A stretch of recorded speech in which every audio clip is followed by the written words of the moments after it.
Hola, ¿qué tal? Soy Cecilia Landa, profesora investigadora de la Universidad Autónoma de Querétaro, de la Facultad de Filosofía. En esta ocasión les voy a platicar sobre Álvaro Obregón, el caudillo de la Revolución.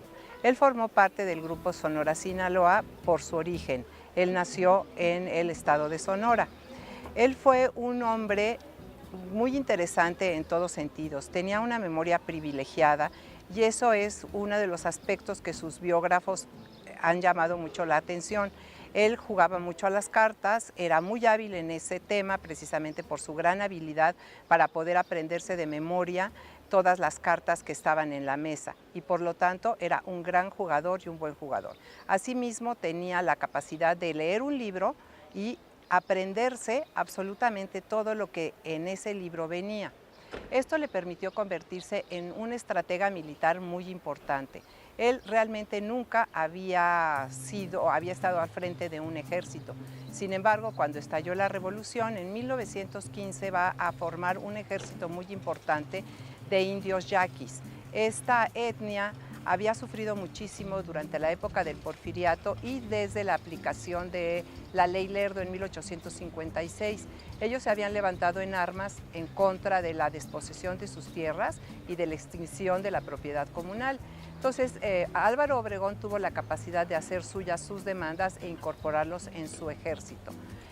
Y formó parte de un contingente que se constituyó también como la división del Ejército Constitucionalista de la Revolución Mexicana.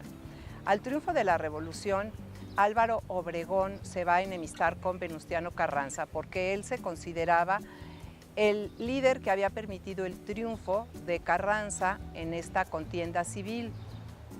Por lo tanto, quería él ser el candidato idóneo para continuar en la presidencia después del cuatrienio de Carranza.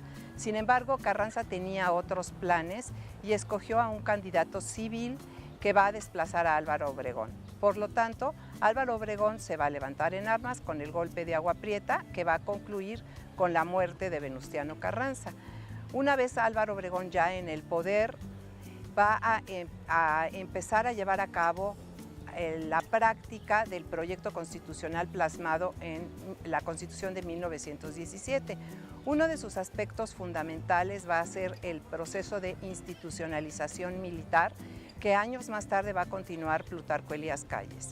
En este proceso de institucionalización militar se van a crear una serie de mecanismos de control para los ejércitos que se convertían normalmente en un problema porque se levantaban en armas en cada sucesión presidencial. Entonces había que crear la disciplina militar para que fueran leales de manera paulatina a la institución del Ejecutivo. Otro de los proyectos muy importantes de Álvaro Obregón fue la creación de la Secretaría de Educación Pública, a cuyo frente estuvo José Vasconcelos. José Vasconcelos fue de gran importancia en este proyecto educativo porque él va a impulsar lo que se conoce como las misiones culturales. En esas misiones culturales, la conciencia de la falta de profesores va a invitar a que todos aquellos que supieran leer y escribir se unieran a estas misiones culturales y participaran en ir a las diferentes comunidades cercanas y lejanas para enseñar a leer y escribir a los mexicanos. Para ello se creó un sistema de bibliotecas itinerantes en donde se llevaba a libros que se empezaron a editar de los clásicos, entre ellos Platón y Aristóteles, para que la gente de la comunidad empezara a acercarse a todos estos. El proyecto de Vasconcelos fue un proyecto un poco alejado de la realidad, ya que primero se tenía que atender la alfabetización de los mexicanos. Sin embargo, fue un enorme paso que se dio en ese sentido. Otro de los aspectos muy importantes del gobierno de Álvaro Obregón fue la negociación con Estados Unidos para conseguir el reconocimiento. Él había llegado al poder de una manera, por medio de la fuerza, a través de un golpe de Estado que había provocado la muerte de Carranza. Por lo tanto, Estados Unidos no quería el reconocimiento, pero para Álvaro Obregón era muy importante obtenerlo. Por lo tanto, va a conceder una serie de de cuestiones alrededor de la práctica constitucional, fundamentalmente del artículo 27. Para los Estados Unidos era muy importante la no retroactividad del artículo 27, porque afectaba los intereses petroleros, los intereses comerciales, los intereses de las grandes extensiones agrícolas productivas. Entonces Álvaro Obregón, con tal de conseguir ese reconocimiento, cedió y firmó los tratados de Bucareli en 1923. Esto le permitió obtener el apoyo de recursos y el apoyo militar a su gobierno, porque en puertas estaba ya la sucesión presidencial. Otro de los miembros del grupo Sonora-Sinaloa, Adolfo de la Huerta, pretendía conseguir la presidencia. Por lo tanto, estaba armando al ejército y una gran cantidad de miembros del mismo, alrededor del 80%, eran leales a Adolfo de la Huerta. Cuando Álvaro Obregón acepta los tratados de Bucareli, obtiene armamento, y eso le va a permitir también acelerar el reparto agrario, dar tierras a los campesinos y armas para constituir una fuerza militar que pudiera contender con el ejército que estaba a punto de rebelarse, dirigido por Adolfo de la Huerta.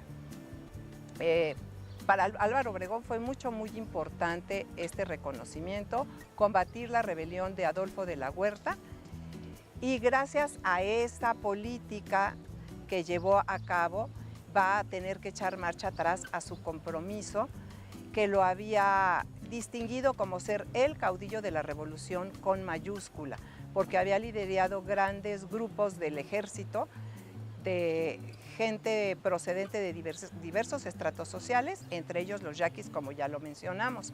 Con ellos estaba comprometido para llevar a la práctica las promesas de la revolución. Sin embargo, fue muy importante para él, como decíamos, ceder en estos aspectos frente a los intereses extranjeros, y eso promovió que de alguna manera su figura revolucionaria de caudillo de la revolución se desprestigiara. No obstante, va a tener la oportunidad posteriormente de volver a recobrar su prestigio cuando promueva Calles en el siguiente cuatrienio su reelección. Esta reelección se va a dar a partir de 1928. Y Álvaro Obregón, como decíamos, va a tener la oportunidad un poco de recobrar ese prestigio de los grupos agraristas que lo habían apoyado durante la revolución, pero a los cuales él había traicionado por obtener el reconocimiento de Estados Unidos y el apoyo contra la rebelión de la huertista. Álvaro Obregón, el caudillo de la revolución, sigue siendo un ícono muy importante en este proceso de la revolución hecha gobierno, que inició a partir de 1920 al frente del grupo Sonora-Sinaloa. Muchas gracias.